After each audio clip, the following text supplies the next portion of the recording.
हुकूमत इंतखाबात की तारीख का ऐलान करे तो बातचीत हो सकती है। इलेक्शन की तारीख दिए बगैर इमरान खान किसी से बात नहीं करेंगे।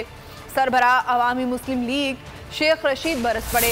रावलपिंडी में मीडिया से बात करते हुए कहा, मुल्क में हुकूमत नाम की कोई चीज़ नहीं है।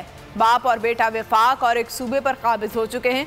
15 तारीख के बाद देखें अवाम इनका क्या हाल करते हैं।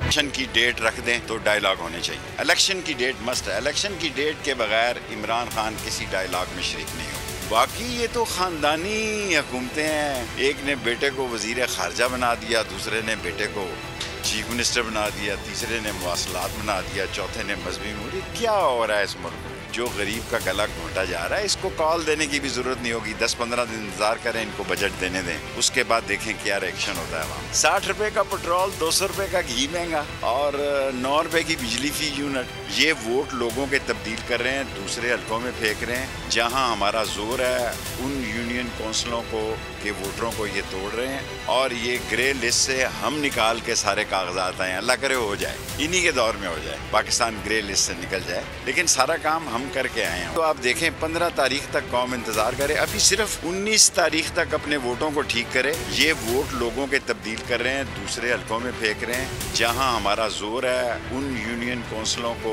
के वोटरों को ये तोड़ रहे हैं। सब्सक्राइब करें और बेल दबाएं ताकि कोई खबर रह न जाए।